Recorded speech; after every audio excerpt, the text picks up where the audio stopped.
నమస్తే. అధికారం కార్యక్రమానికి స్వాగతం. నేను మీ సూర్యారావు. ఈనాటి కార్యక్రమంలో బీసీ రిజర్వేషన్స్ కీలక దశ అనే చర్చ మీద ఈరోజు కార్యక్రమం ఉంటుంది. ఇందులో పార్టిసిపేట్ చేయడానికి డాక్టర్ జె పూర్ణచంద్రరావు గారు ఏపీ బీఎస్పీ కోఆర్డినేటర్గా ఉన్నారు, రిటైర్డ్ డీజీపీగా పనిచేసినారు. అలాగే జి కిరణ్ కుమార్ గారు all India OBC students association founder ప్రెసిడెంట్గా ఉన్నారు. అలాగే జూమ్ ద్వారా మందా ప్రభాకర్ గారు తెలంగాణ బీఎస్పీ ప్రెసిడెంట్గా ఉన్నారు. అలాగే పరంజ్యోతి గారు ఆంధ్రప్రదేశ్ బీఎస్పీ కోఆర్డినేటర్గా ఉన్నారు. ముందుగా పూర్ణచంద్రరావు గారి దగ్గర నుంచి స్టార్ట్ చేద్దాం. సార్, భారతదేశంలో బీసీ రిజర్వేషన్స్ ముఖ్యంగా మన తెలుగు రెండు రాష్ట్రాల్లో చూసుకుంటే ఈ రిజర్వేషన్స్ చాలా కీలక దశకు వచ్చినట్టు తెలుస్తుంది. అంటే తెలంగాణలో అనేక ఉద్యమాల ద్వారా బీసీ సంఘాలు కానీ, ప్రజా సంఘాలు కానీ, పొలిటికల్ పార్టీలు కానీ కులగణన మీద అనేక ఉద్యమాలు చేసి అసెంబ్లీలో 42% అంటే 56% పాపులేషన్ ఉన్నా కూడా 42% బిల్లుని ప్రవేశపెట్టి దాన్ని కేంద్ర పరిధిలోకి పంపించినారు. అట్లే ఆంధ్రప్రదేశ్లోనైతే అసలు ఆ ఊసే లేదు. ఆంధ్రప్రదేశ్లో బీసీల కులగణన చేసిన దాఖలాలు లేవు. అలాగే పక్కన తమిళనాడులో చూసుకుంటే అక్కడ 1994లోనే 69% రిజర్వేషన్తో వాళ్ళు అక్కడ ముందున్నారు. ఈ మధ్యకాలంలో వచ్చినటువంటి బీహార్లో కూడా అక్కడ తూతు మంత్రంగా ఏదో కొంత జరిపినారు. అనేక రాష్ట్రాలు, భారతదేశంలో ఉన్నటువంటి అనేక రాష్ట్రాలు బీసీ కులగణన మీద బీసీలకు రిజర్వేషన్స్ ఇచ్చే దాంట్లో కీలక దశకు వచ్చిన సందర్భంగా దీన్ని మీరు ఏ విధంగా చూస్తారు పూర్ణచంద్ర గారు? ఈ చర్యలు ఏవైతే ఇప్పుడు తెలంగాణ ప్రభుత్వం ఏదైతే చట్టం చేసిందో 42% రిజర్వేషన్లు సార్ అతి కష్టం మీద ఒక చట్ట రూపాన్ని దాల్చుకుంది ఇక్కడ బీసీ రిజర్వేషన్ ఉద్యమం. సార్ ఆ తర్వాత ఇవేంటంటే ప్రాక్టికల్గా ఇంప్లిమెంట్ అయితే కానీ వీళ్ళు ఎవరిని నమ్మటానికి లేదు. ఎందుకంటే కాంగ్రెస్ చరిత్ర చూస్తే కాంగ్రెస్ ఎప్పుడు కూడా బీసీలకు అన్యాయం చేసింది. నెహ్రూ హయాం నుంచి మరి కులగణన విషయంలో కాంగ్రెస్ పార్టీ ఈ బీసీలకు అన్యాయం చేసింది, కులగణన చేయలేదు. తర్వాత మరి కాన్షీరామ్ స్ఫూర్తితో యాజిటేషన్ ఆయన చేసినటువంటి ప్రెషర్ టాక్టిక్స్ వలన, ధర్నాల వలన వీపీ సింగ్ హయాంలో మండల్ నివేదికను ఇంప్లిమెంట్ చేయటం 1993లో జరిగింది. అంటే కాంగ్రెస్ పాత్ర ఏమీ లేదు ఇందులో. ఈవెన్ ఉమ్మడి ఆంధ్రప్రదేశ్లో రిజర్వేషన్ కూడా 1973లో వచ్చినాయి. అందులో తప్పని పరిస్థితుల్లో కాంగ్రెస్ చేసింది.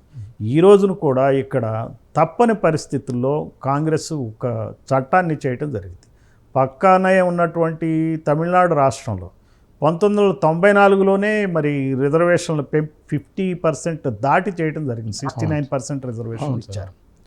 అయితే ఇక్కడ ఈరోజు కాంగ్రెస్ చేసిన దాంతో బీసీలు కనుక చంకలు గుద్దుకుంటే వాళ్ళు నిజంగా మోసపోయినట్టే లెక్క. ఎందుకంటే ముందు ముఖ్యంగా జనాభా దామాషా లెక్కలో తీసుకుంటే ఇక్కడ బీసీలు 56% అని చెప్పి రేవంత్ రెడ్డి ప్రభుత్వం చేసిన లెక్కలు చెప్తుంటే 42% ఇచ్చారు కామారెడ్డి డిక్లరేషన్ అని. బట్ కామారెడ్డి డిక్లరేషన్ కరెక్టా లేకపోతే జనాభా లెక్కలు కరెక్టా?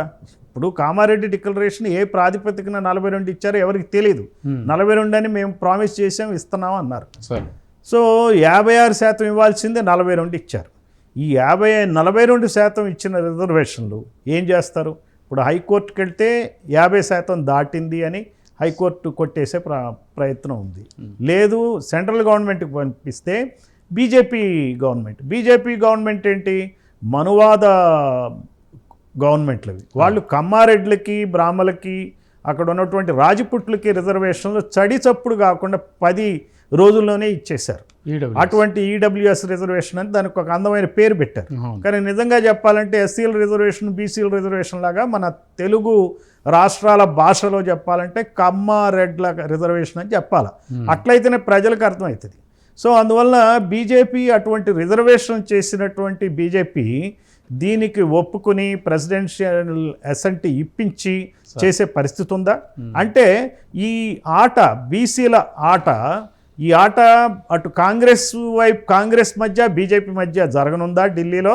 ఇప్పుడు ఈ బీసీ సంఘాల వాళ్ళందరినీ కాంగ్రెస్ ప్రభుత్వం తరపున చీఫ్ మినిస్టర్ కానీ తదితర నేతలు కానీ తీసుకెళ్ళి అఖిలపక్షం అని చెప్పి మొసలి కన్నీరు గారుస్తూ మోడీని ఇమ్మని చెప్పటం, మోడీ ఏమో దానికి మంచిదాన్ని చూస్తానని చెప్పటం, నిమ్మకు నీరెత్తినట్టు ఉండటం అనేది జరగబోయే సత్యం అండి.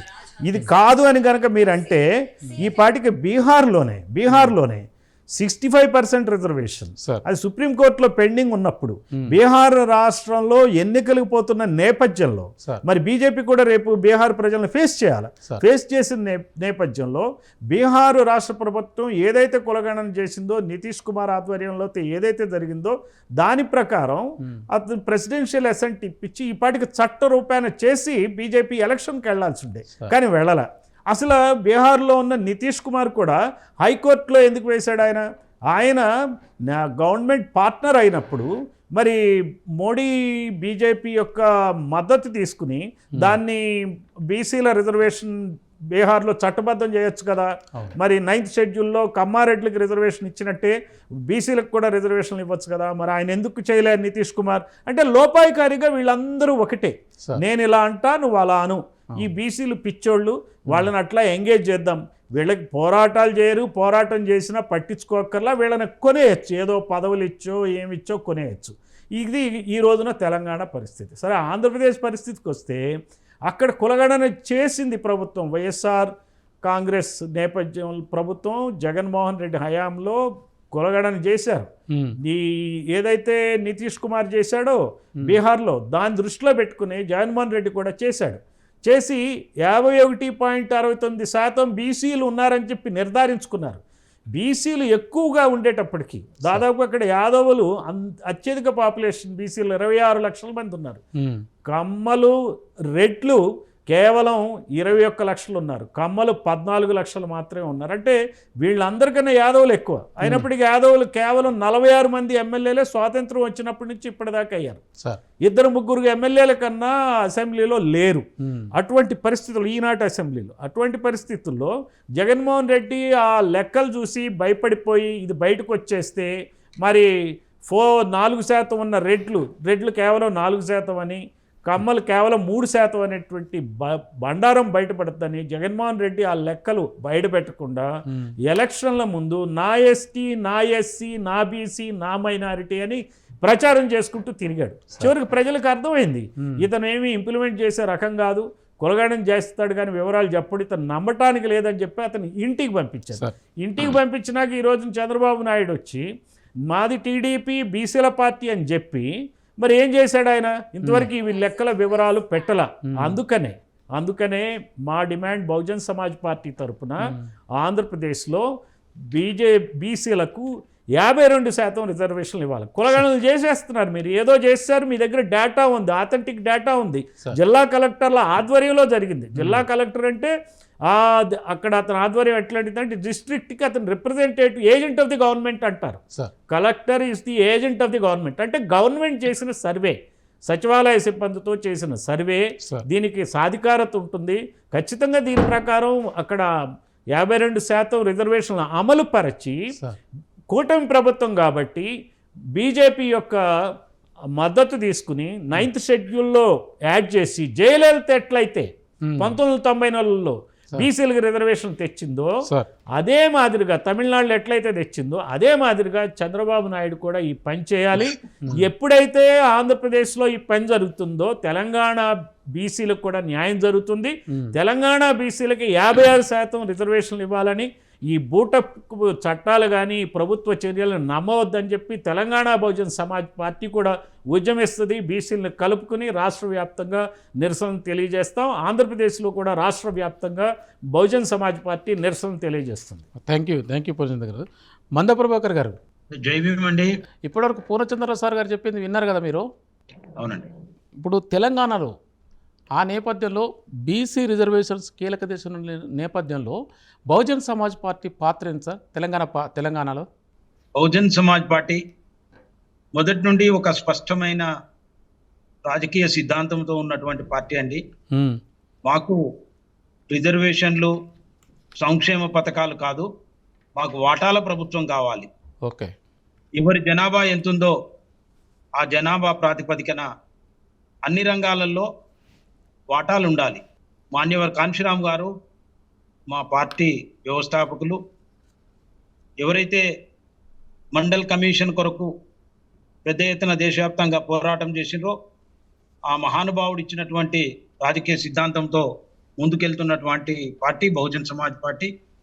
ఇది ఎప్పుడు కూడా జనాభా నిష్పత్తి ప్రకారంగా అన్ని రంగాలలో వాటాలు కావాలని ఉన్నటువంటి పార్టీ. దీనికోసమే బహుజన్ సమాజ్ పార్టీ పనిచేస్తుంది. అయితే ఈరోజు తెలంగాణ రాష్ట్రంలో ఏవైతే రిజర్వేషన్లు ఇచ్చామని చెప్తున్నారో ఆ రిజర్వేషన్లు బీసీలకు ఉన్నటువంటి జనాభా దామాషా ప్రకారంగా కాకుండా కాంగ్రెస్ వాళ్లకు నచ్చినట్టుగా వాళ్ళు రిజర్వేషన్లు ఇచ్చి ఇదే సామాజిక న్యాయం అని వాళ్ళు మాట్లాడుతున్నారు. ఇది చాలా దుర్మార్గమైన విషయం. సామాజిక న్యాయం అంటే ప్రజాస్వామ్యం లోపల ప్రజల నిష్పత్తి జనాభా నిష్పత్తి ప్రకారంగా ఒకటే అది సామాజిక న్యాయం అవుతుంది. ఇది కాంగ్రెస్ ఏదైతే రిజర్వేషన్లు ఇచ్చిందో దాని బుద్ధిని ఇది ప్రదర్శించడం జరిగింది. మొదటి నుండి కాంగ్రెస్ పార్టీ రిజర్వేషన్లకు వ్యతిరేకం. జవహర్ లాల్ నెహ్రూ కాలంలో నుండి ఇందిరాగాంధీ, రాజీవ్ గాంధీ వీళ్ళందరూ కూడా రిజర్వేషన్లకు వ్యతిరేకం.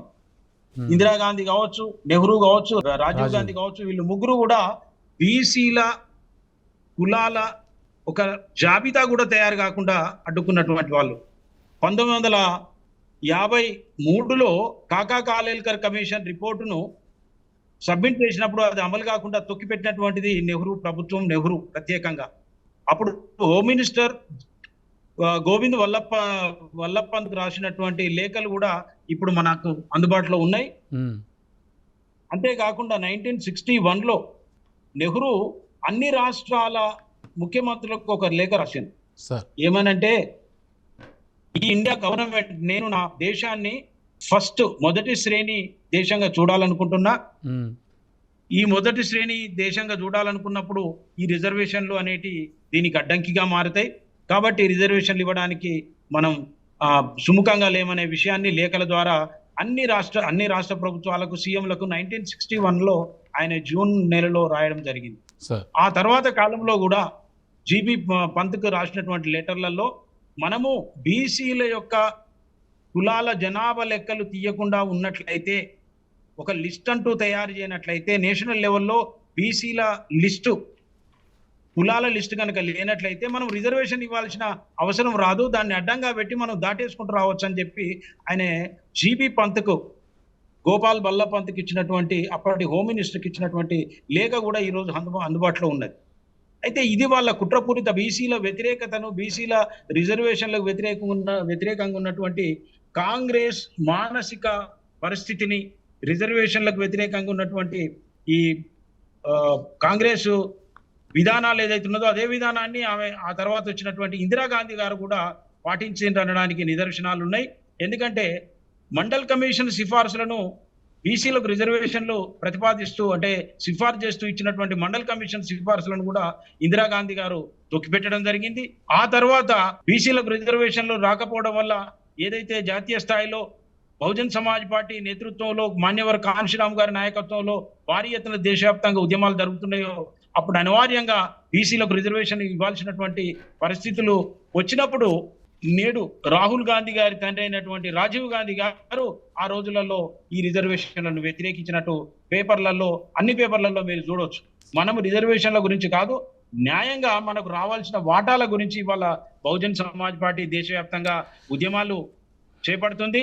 అయితే మొన్ననే మా జాతీయ అధ్యక్షురాలు బహన్ కుమారి మాయావతి గారు చెప్పినారు, ఏదైతే నెహ్రూ అడ్డుకున్నటువంటి కులాల గణన చేసి లిస్టులను మనం తయారు చేయొద్దని ఆ రోజు ఆదేశించినటువంటి నెహ్రూ ఆదేశాలకు వ్యతిరేకంగా బహన్ కుమారి మాయావతి గారు దేశవ్యాప్తంగా అన్ని కులాల జాబితా తయారు చేయడం కోసం, ఈ కులాలకు న్యాయం జరగాలంటే ఖచ్చితంగా కులగణన దేశవ్యాప్తంగా చేపట్టాలని చెప్పి జాతీయ ప్రభుత్వాన్ని, నరేంద్ర మోడీ ప్రభుత్వాన్ని కోరడం జరిగింది. అంతేకాదు దీనికోసం దేశంగా బహుజన్ సమాజ్ పార్టీ కార్యక్రమాలు రూపొందిస్తుంది.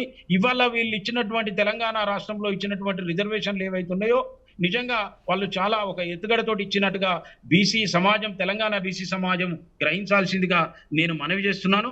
ఇవాళ తెలంగాణలో ఇచ్చిన రిజర్వేషన్లు, బీసీల కొరకు ఇచ్చినటువంటి రిజర్వేషన్లు జనాభా ప్రాతిపదికన లేవు.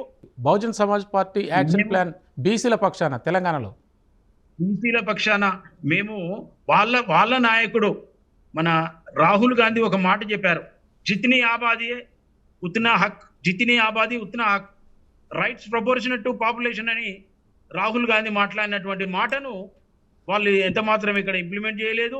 మరి వాళ్ళ అధినాయకుని మాటల పట్ల గౌరవం ఉన్నట్లయితే ఆయన నిజానికి 56% బీసీలకు రిజర్వేషన్లు ఇవ్వాల్సిన అవసరం ఉన్నది. అంతేకాదు బీసీ సమాజంలో నుండి ఈ రోజు బీసీ మేధావులు కావచ్చు, బహుజనవాదులందరూ మేమెంతో మాకంతా అనే నినాదాన్ని లేదా ఈ పోరాటాన్ని వాళ్ళు గౌరవించినట్లయితే కూడా ఇదే ఇవ్వాల్సి ఉండే. కానీ వాళ్ళు ఇప్పుడు వచ్చినటువంటి పరిస్థితులకు తలొగ్గి వాళ్ళు ఈ రిజర్వేషన్లు ఇచ్చినట్టు నటిస్తున్నారు. మేము తప్పనిసరిగా బీసీల న్యాయమైన వాటా కొరకు తెలంగాణలో ఉన్నటువంటి ప్రతి పల్లెకు బహుజన్ సమాజ్ పార్టీ వెళ్ళి ప్రజలను చైతన్యపరిచి వాటాల ప్రభుత్వం కోసం, న్యాయంగా దక్కాల్సిన వాటాల కోసం కార్యక్రమాలు రూపొందించి ముందుకు వెళ్తామని బహుజన్ సమాజ్ పార్టీ తెలంగాణ రాష్ట్ర శాఖ తరపున తెలియజేయడం జరుగుతుంది. థ్యాంక్ యూ మంద ప్రభాకర్ గారు. సార్ పరంజ్యోతి గారు, ఇప్పటివరకు మన డాక్టర్ జె పూర్ణచంద్రరావు గారు అలాగే తెలంగాణ విషయంలో మందా ప్రభాకర్ గారు చెప్పినటువంటి విషయాలు విన్నారు కదా. ఆంధ్రప్రదేశ్లో జనాభా లెక్క వైఎస్ఆర్సీపీ తీసిన అది బహిర్గతం కాలేదు. అక్కడ ఇప్పటివరకు వచ్చిన ప్రభుత్వాలు బీజేపీ అంటే ఈ కూటమి ప్రభుత్వం అక్కడ బీసీల ప్రభుత్వం అన్నా కూడా లెక్కలు ఎట్టి పరిస్థితులు తీసే దాఖలాలు అయితే కనపడట్లేదు. బహుజన సమాజ్ పార్టీ తరఫున మీరు ఏ విధంగా అక్కడ ఈ బీసీ కులగణనకు మీ యాక్టివిటీ ఉండబోతుంది సార్ పరంజ్యోతి గారు? అందరికీ జేబీఎం అండి, ప్యానెల్లో ఉన్నటువంటి వాళ్ళకి దాకా మాట్లాడినటువంటి పూర్ణచంద్రరావు గారు కానీ అలాగే మందా ప్రభా గారు కానీ చాలా విషయాలని చెప్పారు. అయితే ముఖ్యంగా మీరు అన్నట్లుగా ఆంధ్రప్రదేశ్లో కులగణన చేసేటువంటి ఉద్దేశం చంద్రబాబు నాయుడు ప్రభుత్వానికి ఏమీ కనిపించడం లేదు. అందరికీ తెలిసిందే ఆంధ్రాలో కూటమి ప్రభుత్వం నడుస్తున్నది. అంటే బీజేపీకి సంబంధించినటువంటి ఆమోదం లేకుండా చంద్రబాబు నాయుడు కులగణన చేసే అవకాశం లేదు. కాబట్టి ఇప్పుడు మేమేం డిమాండ్ చేస్తున్నామంటే బీజేపీని ఒప్పించుకొని కులగణన చేసేటువంటి బాధ్యత నీపై ఉన్నా కూడా అటువంటి పరిస్థితులు మీ యొక్క నాయకత్వంలో కనిపించలేదు. కాబట్టి అయితే మీరు తెలుగుదేశం పార్టీ బీసీల పార్టీ అని చెప్పి ప్రచారం చేసుకుంటూ వాళ్ళ ఓట్లు వేసుకొని గెలిచారు అధికారంలో, కనీసం ఆ బీసీలకి మీరు చూపించేటువంటి కృతజ్ఞత అనేటువంటి కనీసం స్థాయిలో ఉండాల్సిన అవసరం ఉంది. కాబట్టి మీరు గత ప్రభుత్వంలో ఏదైతే వైసీపీ ప్రభుత్వం ఉన్నప్పుడు ఇందాక మా కోఆర్డినేటర్ గారు పూర్ణచంద్ర గారు చెప్పినట్లుగా వైసీపీ ప్రభుత్వం 24లో ప్రభుత్వ పరంగానే ఖచ్చితంగా గవర్నమెంట్ ప్రభుత్వ లెక్కలు తేల్చి ఈ రోజున జనాభాని ఆ రోజున కుల జలగణన జరిగింది. అయితే బయట పెట్టలేదు. ఈ వైసీపీ ప్రభుత్వం ఉన్నటువంటి జగన్మోహన్ రెడ్డి ఎలక్షన్ ఈ కులగణన వివరాలను తీసుకొని నేను ఈ సామాజిక సమీకరణలో వ్యూహంతో అధికారంలోకి వస్తానని చెప్పేసి దాన్ని ఈ వాళ్ళకున్నటువంటి సంస్థలకి ఎన్నికల్లో పనిచేసిన సంస్థలకి ఇచ్చి దానికి అనుకూలంగా ఉపయోగించుకున్నాడు తప్పితే దాన్ని బయట పెట్టాల. ఇప్పుడు వచ్చినటువంటి చంద్రబాబు నాయుడు ప్రభుత్వం కూడా బయట పెట్టాల. కానీ ఏమడుతున్నావు అంటే నువ్వు కులగణన చేయకపోయినా ఆల్రెడీ ఇంతకు ముందు ప్రభుత్వం చేసినటువంటి కులగణనలో బీసీ జనాభా ఎంత ఉందో ఇప్పుడు బయటకు వచ్చింది. ఇప్పుడు పూర్ణచంద్ర గారు చెప్పినట్టుగా దాదాపుగా 52% బీసీ కులాలు ఈ రాష్ట్రంలో ఉన్నారు. మీరు ఈ బీసీలకి వాళ్ళ జనాభా ప్రాతిపదిక మీద అన్ని రంగాల్లో కనీసం రిజర్వేషన్లు అనేటువంటివి సంస్థల్లో కానీ ఉద్యోగాల్లో కానివ్వండి లేదా స్థానిక సంస్థలు కానివ్వండి అది మీ చేతుల్లో ఉండే అధికారం కాబట్టి రిజర్వేషన్లు ఇవ్వండి. కనీసం 4% ఉన్నటువంటి వాళ్ళు 3% ఉన్నటువంటి కమ్మారెడ్డి ప్రభుత్వాలు మీరు ఈ బీసీ ఓట్లతో అధికారంలోకి వస్తూ ఉన్నారు. కానీ బీసీలకి కనీసం మీరు ఏం చేస్తున్నారు సార్ అని ఒకసారి ప్రశ్నించుకునే పని అయితే మీరు చేసే కానీ ఇప్పుడు ఈ రోజున బీసీ సంఘాలు నిలబడుతున్నటువంటి కనీస కార్యక్రమం ఏంటంటే విద్యా సంస్థల్లో రిజర్వేషన్లు, అలాగనే ఉద్యోగాల రిజర్వేషన్లు, అలాగే స్థానిక సంస్థ రిజర్వేషన్ అనేటువంటి ఖర్చుతో కూడిన వ్యవహారం కాదు ఇది. కాబట్టి కనీసం వాళ్ళ జనాభా ప్రాతిపదిక మీద వాళ్ళకి ఆ రంగాల్లో మీరు రిజర్వేషన్లు ఇవ్వాల్సిన మేము డిమాండ్ చేస్తూ ఉన్నాం. అలా చేయనట్లయితే ఖచ్చితంగా ఈ రాష్ట్రంలో బీసీ సంఘాలతో కలిసి బహుజన సమాజ్ పార్టీ మేము ఖచ్చితంగా ఉద్యమిస్తాం. అలాగే సాధించేది వరకు మేము ఈ రాష్ట్రంలో ప్రభుత్వం మీద మేము అలుపెరగనటువంటి పోరాటం చేస్తామని చెప్పి సందర్భంగా మేము తెలియజేస్తాం. ఓకే, థ్యాంక్ యూ పరంజ్యోతి గారు. ఇప్పుడు ఓవరాల్గా కిరణ్ గారు, మీరు ఆల్ ఇండియా ఓబీసీ స్టూడెంట్స్ అధ్యక్షులుగా ఉన్నారు. ఈ రిజర్వేషన్స్ మీద తమిళనాడు కానీ, బీహార్ కానీ, ఇక్కడ ఉమ్మడి తెలుగు రాష్ట్రాలు కానీ, మహారాష్ట్ర కానీ, ఓవరాల్గా ఇప్పుడు ఈ రిజర్వేషన్స్ ఎక్కడెక్కడ ఎంతెంత శాతం ఏ పద్ధతిలో అవలంబం? సార్ మనం చూసినట్లయితే మన ముందు ఒక 2 ఎగ్జాంపుల్స్ కనబడుతున్నాయి ఆల్రెడీ దేశవ్యాప్తంగా. ఈ రిజర్వేషన్స్ కులగణన రిజర్వేషన్స్ 50% సీలింగ్ని బ్రేక్ చేసిన రాష్ట్రాలు ఏవంటే 2 రాష్ట్రాలు ఉన్నాయి. ఒకటి సక్సెస్ఫుల్ మోడల్గా ఉంది, ఇంకోటి ఫెయిల్డ్ మోడల్గా మనం ఇప్పుడు దాకా జరిగిన దాంట్లో చూసుకుంటే ఫెయిల్డ్ మోడల్గా చూసుకోవచ్చు. ఒకటి తమిళనాడు, రెండోది బీహార్. తమిళనాడులో ఈ ఇంద్రాశ్రానికి జడ్జిమెంట్ రాగానే సార్ అక్కడ రిజర్వేషన్స్ 50% దాటుతుంది కాబట్టి అక్కడ హైకోర్టు వెంటనే ఈ రిజర్వేషన్స్ని తీసివేయడం అనేది, అంటే తగ్గించండి అనేసి స్టేట్ గవర్నమెంట్కి ఆర్డర్స్ పాస్ చేస్తే అప్పుడున్న పొలిటికల్ సినారియోని అడ్వాంటేజ్గా తీసుకొని ఆ 10th లోక్సభ 1991 నుంచి 96 వరకు ఉన్న పివి నరసింహారావు గారు ఉన్న ప్రైమ్ మినిస్టర్గా ఉన్న లోక్సభలో ఆమె అడ్వాంటేజ్గా తీసుకునేది. ఇండియన్ నేషనల్ కాంగ్రెస్కి కేవలం 232 సీట్స్ మాత్రమే వచ్చాయి. అంటే ప్రజెంట్ బీజేపీ గవర్నమెంట్ కూడా అదే సిచ్యువేషన్లో ఉంది. అంటే మైనార్టీ కానీ మనం చూడొచ్చు, బీజేపీ ఇప్పుడు 240 సీట్లతో ఉంది, అప్పుడు కాంగ్రెస్ గవర్నమెంట్ 232 సీట్లతో ఉంది, బీజేపీ అపోజిషన్లో ఉంది 121, జనతాదళ్ 63 సీట్లతో ఉంది. ఇంకా పోతే సిపిఎం సిపిఐ వాళ్ళు కూడా ఉన్నారు. ఈ ఏఐడిఎంకేకి అంటే అప్పట్లో జయలలిత గారికి 12 సీట్లతో ఆమె చక్రం తిప్పింది. అక్కడ రిజర్వేషన్స్ ఆపగానే ఈమె ఏం చేసింది మేడం, జయలలిత గారు ఏం చేశారంటే Tamil Nadu BC SC ST reservations in education, reservation seats in education, educational institutions and appointments of post in the services of state government కింద ఆమె 1993లో బిల్ పాస్ చేసి ప్రెసిడెన్షియల్ అసెంట్ కోసం పంపించింది. ఆమె చాలా స్ట్రాటజిక్గా పంపించడం జరిగింది. అంటే ఎస్సీ ఎస్టీ బీసీ రిజర్వేషన్స్ అన్నీ కలుపుకొని ఆమె రిజర్వేషన్స్ పెంచుతూ 50%, 20% ఏమో ఎంబీసీలకి, 30% ఏమో ఓబీసీలకి, ఎస్సీ ఎస్టీ కలుపుకుంటే 69% రిజర్వేషన్ బిల్ని ఆమె అక్కడ ప్రైమ్ మినిస్టర్కి ప్రెసిడెన్షియల్ అసెంట్ కోసం పంపించి ప్రైమ్ మినిస్టర్ మీద అప్పుడు పివి నరసింహారావు గారి మీద ప్రెజర్ పెట్టడం వల్ల 1 monthలో శంకర్ దయాళ్ శర్మ గారు ఆ బిల్లుకి ఆమోద ముద్ర వేయడం జరిగింది. ఇమీడియట్గా ఆ బిల్ని 9th షెడ్యూల్లో కాన్స్టిట్యూషనల్ అమెండ్మెంట్ చేశారు లోక్సభలో. అంటే బిల్లు స్టేట్ గవర్నమెంట్లో పాస్ అవ్వడం, ప్రెసిడెన్షియల్ అసెంట్ కోసం పంపించడం, మళ్ళీ అది బిల్ని మళ్ళీ లోక్సభలో రాజ్యసభలో వచ్చేసి కాన్స్టిట్యూషనల్ అమెండ్మెంట్ చేయడం ద్వారా 9th షెడ్యూల్లో ఈ బిల్లును పెట్టడం ద్వారా అక్కడ ప్రొటెక్షన్ అన్నది ఈరోజు మనం చూడొచ్చు. 69% ఎంప్లాయ్మెంట్ ఎడ్యుకేషన్లో, అక్కడ లోకల్ బాడీస్లో లేదు, బట్ ఎంప్లాయ్మెంట్ ఎడ్యుకేషన్లో సక్సెస్ఫుల్ మోడల్గా చేయడం వల్ల ఈరోజు హెల్త్ సెక్టార్ కానివ్వండి, ఎడ్యుకేషన్ సెక్టార్లో కానివ్వండి విప్లవాత్మక మార్పుతో అక్కడ ముందుకెళ్తున్నారు. 21%, 21% ఎడ్యుకేషన్ మీద స్పెండ్ చేస్తున్నారు. సో ఈ సినారియోలో మనకి 2 రాష్ట్రాలు చూసుకున్నట్లయితే అప్పుడున్న జయలలిత గారికి ఉన్న ఎక్కువగా సీట్లున్న ఇప్పుడు టీడీపీ పార్టీ సుమారు 16 సీట్లతో చాలా క్రూషియల్ రోల్ ప్లే చేస్తుంది అక్కడ కేంద్రంలో. అది అడ్వాంటేజ్ తీసుకొని ఇక్కడ తెలుగు రాష్ట్రాలు ఆంధ్రప్రదేశ్లో వాళ్ళు కులగణన చేసి రిజర్వేషన్స్ని పెంచుకోవాల్సిన అవసరం ఉంది. మరి పోతే ఇక్కడ తెలంగాణ ఎక్స్పెరిమెంట్ ఒకసారి చూద్దాం. వీళ్ళు రిజర్వేషన్స్ ఇచ్చిన శాతాన్ని చూసుకున్న ఇంచుమించు మనం అక్కడ కూడా చూసుకున్నట్లయితే ఇక్కడ ఎస్సీ ఎస్టీ రిజర్వేషన్స్ పాపులేషన్ పెరగడం మన కులగణనలో చూసాం. దాదాపు 17%, 10% అంటే 27% వరకు కూడా ఎస్సీ ఎస్టీస్ ఉన్నారు. వీళ్ళు 42% ఇచ్చారు. అలా చూసుకున్నా కూడా అంతా క్లబ్ చేసుకున్నా కూడా మనకు 69% దాకా రిజర్వేషన్స్ వీళ్ళంతా కలుపుకొని ప్రెసిడెన్షియల్ అసెంట్తో షెడ్యూల్ 9లో పెట్టుకోవాల్సిన స్ట్రాటజీ చేయాల్సిన అవసరం ఉంటే ఇది కేవలం 42% రిజర్వేషన్స్ ప్రొవైడ్ చేసేసి ఈరోజు పంపడం జరిగింది. మళ్ళీ కేంద్రం ఏమంటుందో, మళ్ళీ కేంద్రం ఎలాంటి సిచ్యువేషన్లో ఉంది, అపోజిషన్ పార్టీ కాబట్టి కాంగ్రెస్ పార్టీ ఎలా చూస్తుంది ఏంటి అన్నది మనం వేచి చూడాల్సిందే. పోతే ఇంకా కుల సంఘాల మన బీసీ సంఘాలు కానివ్వండి, లేకపోతే ఈ ఇంపార్టెంట్ ఇష్యూ మీద ప్రపోర్షనేట్ రిజర్వేషన్స్ టు బ్యాక్వో క్లాసెస్ కోసం ఎప్పటి నుంచో పోరాడుతున్న పార్టీలుగా బీఎస్పీ పార్టీ కానివ్వండి, లేకపోతే బహుజన పార్టీలు ఇంకా other BC SC ST parties ఏవైతే ఉన్నాయో అవన్నీ కూడా ఈ సంఘాలతో బీసీ సంఘాలతో పోరాడాల్సిన అవసరం ఉంది.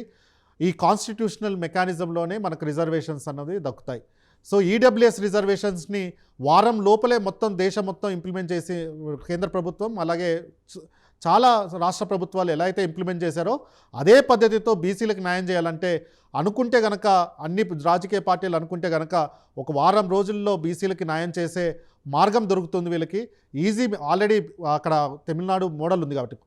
క్లుప్తంగా బీహార్ వాళ్ళు చేసిన తప్పు ఏంటంటే అక్కడ రిజర్వేషన్స్ని పెంచుతూ రిజర్వేషన్స్ని ఇంప్లిమెంట్ చేసి వాళ్ళు ప్రెసిడెన్షియల్ అసెంట్ కోసం లేకపోతే షెడ్యూల్ 9లోకి పెట్టుకోకపోవడం వల్ల ఈరోజు హైకోర్టులో వాళ్ళు చాలా ప్రాబ్లమ్స్ ఫేస్ చేశారు. హైకోర్టు అపోజ్ చేసింది రిజర్వేషన్స్ని, 65% రిజర్వేషన్స్ని.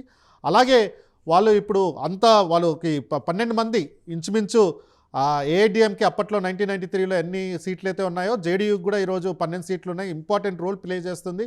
బీహార్ ఎలక్షన్స్ రాబోతున్నాయి, కానీ వాళ్ళ ఇప్పుడు దాకా కూడా ప్రెషర్ పెట్టకపోవడం అన్నది అక్కడ ఉన్న ప్రభుత్వం ఒక రిఫ్లెక్షన్ కనపడుతుంది. కాబట్టి వెంటనే బీసీలకు reservations, proportionate reservations, socially educationally backwardness based మీద ప్రొపోర్షనేట్ రిజర్వేషన్స్ రావాలని కూడా మా డిమాండ్ చేస్తుంది. థ్యాంక్ యూ కిరణ్ గారు. సార్, ఫైనల్గా పూర్ణచంద్ర గారు, కిరణ్ చెప్పింది, తర్వాత మందా ప్రభాకర్ గారు, పరంజ్యోతి గారు చెప్పింది. ఇప్పుడు తమిళనాడులో జయలలిత గారు ఎట్లయితే ఫోర్స్గా అప్పుడున్నటువంటి గవర్నమెంట్, పివి నరసింహరావు గారు గవర్నమెంట్ ఫోర్సు వాళ్ళకున్న నేపథ్యాన్ని ఇప్పుడు ఏమన్నా చేసే దాఖలాలు మీకు ఏమైనా కనపడుతున్నాయా సార్? సేమ్ సిచ్యువేషన్ కదా కిరణ్ గారు చెప్పినట్టు? లేదు, అస్సలు లేదు. బీసీ సంఘాలు, బీసీలు ఉద్యమించకుండా ఈ రోజున ఈ చంద్రబాబు నాయుడు కానీ, నితీష్ కుమార్ కానీ, మోడీ కానీ వాళ్ళు ఏ రకమైనటువంటి పాజిటివ్ రిజల్ట్ బీసీ రిజర్వేషన్లు ఇవ్వరు. ఇది బీసీలు ఖచ్చితంగా దీన్ని అర్థం చేసుకోవాలి. ఇప్పుడు జయలలిత ఒక మహిళా నేత, ఆమె పివి నరసింహరావు గారి హయాంలో మరి సాధించగలిగింది. ఆవిడ కన్నా ఎక్కువ ఎంపీలు ఉన్న చంద్రబాబు నాయుడు. ఆవిడకి 12 ఉంటే చంద్రబాబుకు 16 ఎంపీలు ఉన్నారు. తన సహచరుడు పవన్ కళ్యాణ్ బహుజనవాది అని చెప్పి మరి ఆయనకి 2 ఎంపీలు ఉన్నారు. రేపొద్దున వైసీపీ వాళ్ళు కూడా ఏమి వెనక్కిపోయే రకమేం కాదు, 4 ఎంపీలు కూడా సపోర్ట్ చేసే రకమే. అలానే నితీష్ కుమార్ అండి, ఈ నితీష్ కుమార్దే చాలా డ్యూబియస్ రోల్ ఇక్కడ. నితీష్ కుమారు తాను ఎప్పుడైతే బీజేపీతో అలయన్స్లో ఉన్నప్పుడు, తను ఎలక్షన్స్కి వెళ్తున్నప్పుడు కూడా మరి విభేదించి నేను బయటకు వచ్చేస్తా, మీరు కనుక నా రిజర్వేషన్స్ నేను చేసిన పని ప్రొటెక్ట్ చేయకపోతే అనాలి. ఆయన చేయలే. కావాలని ఏం చేశాడు, లిటిగేషన్ పెట్టాడు, దాన్ని ఇంప్లిమెంట్ చేశాడు. ఎలాగో ఎవరో ఒకళ్ళు కోర్టుకు పోతారు. ఈ మోసం ఎప్పటి నుంచో జరుగుతుంది. ఆంధ్రప్రదేశ్, ఉమ్మడి ఆంధ్రప్రదేశ్లో మనకి మీరు కనుక శివశంకర్ గారి జీవిత చరిత్ర చదివితే ఆయన పడిన పాటలు బీసీ రిజర్వేషన్లకి చాలా క్లియర్గా రాశారు. ఇది అంతా కూడా ఫిట్టింగ్స్ పెడతారనమాట. లీగల్గా ఫిట్టింగ్స్ పెట్టి, లిటిగేషన్ పెట్టి, అక్కడ నితీష్ కుమార్కి అతను లేడు కాబట్టి, అతను చిత్తశుద్ధి లేదు కాబట్టి కులగణన మాత్రం చేయటానికి చేశాడు, అంతవరకే. ఇవ్వక్కర్లే. మళ్ళీ అది 2 ఎలక్షన్లో, 3 ఎలక్షన్లో, 4 ఎలక్షన్లో వాయిదా వేస్తారు. అంత ఈజీగా బీసీలకి ఎవరు అంబేద్కర్ పుణ్యం కాబట్టి, బ్రిటిష్ వాళ్ళ హయాంలోనే ఎస్సీలకి రిజర్వేషన్ దక్కింది కాబట్టి ఈ రోజున ఎస్సీలకి రిజర్వేషన్ ఉంది. లేకపోతే ఎస్సీలకి రిజర్వేషన్ ఉండేది కాదు. ఆ రోజులు అమాయకమైన రోజులు కాబట్టి 1950లో ఎస్టీలకు కూడా అంబేద్కర్ పుణ్యం అని రిజర్వేషన్లు వచ్చినాయి. ఈజీగా నాయకులు లేరు. ఆ బ్రిటిష్ పాలన నుంచి ఒక డెమోక్రటిక్గా పాలన బదలాయింపు జరిగింది కాబట్టి కొన్ని డెమోక్రటిక్ విలువలు ఆనాడు పాటించారు. బలమైన నాయకుడు ఆయన అంబేద్కర్ ఉండబట్టి ఎస్సీ ఎస్టీలకి రిజర్వేషన్లు దొరికినాయి. బీసీలకి దొరకలా. ఇప్పుడైనా సరే బీసీలు కళ్ళు తెరవాలి. బహుజన్ సమాజ్ పార్టీ ఆధ్వర్యంలో బీసీ సంఘాలు, బీసీలు ముందుకు రావాలా. అటు తెలంగాణ, ఇటు ఆంధ్రప్రదేశ్లో చంద్రబాబు నాయుడిని నిలదీయాలి. ఆయన చక్రం తిప్పుతాడనే పేరుంది కాబట్టి ఆ చక్రం బీసీలకి ఆంధ్రప్రదేశ్లో 52% వచ్చే విధంగా చంద్రబాబు నాయుడు మీద ఒత్తిడి పెట్టాలి. చంద్రబాబు నాయుడు తెలంగాణలో వచ్చి కూడా ఏదో ఇక్కడ పార్టీని బలోపేతం చేస్తాం అంటున్నాడు కాబట్టి అదే పద్ధతులు ఇక్కడ 52% రిజర్వేషన్లు కూడా ఇవ్వటానికి వీలుగా ఖచ్చితంగా చంద్రబాబు నాయుడు మీద ఒత్తిడి పెట్టాల్సిన అవసరం ఉంది. సో ఆ రకంగా బహుజన్ సమాజ్ పార్టీ ముందెళ్తుంది. వీళ్ళని నమ్మితే ఖచ్చితంగా బీసీలు మరొక్కసారి తీవ్రంగా మోసపోయినట్టే. థ్యాంక్ యూ పూర్ణచంద్ర గారు. బీసీ రిజర్వేషన్స్ కీలక దశ నేటి చర్చా కార్యక్రమంలో పాల్గొని మీ అమూల్యమైనటువంటి సూచనలు సలహాలు చేసినటువంటి పూర్ణచంద్ర గారికి, అలాగే పరంజ్యోతి గారు ఏపీ బీఎస్పీ కోఆర్డినేటర్గా ఉన్నారు వారికి, అలాగే తెలంగాణ బీఎస్పీ ప్రెసిడెంట్ మందా ప్రభాకర్ గారికి, అలాగే all India OBC students association president Kiran Kumar గారికి ఒకసారి కృతజ్ఞతలు తెలియజేస్తూ ఈ కార్యక్రమంలో పార్టిసిపేట్ చేసిన మీ అందరికీ కూడా మరొకసారి ధన్యవాదాలు. Thank you.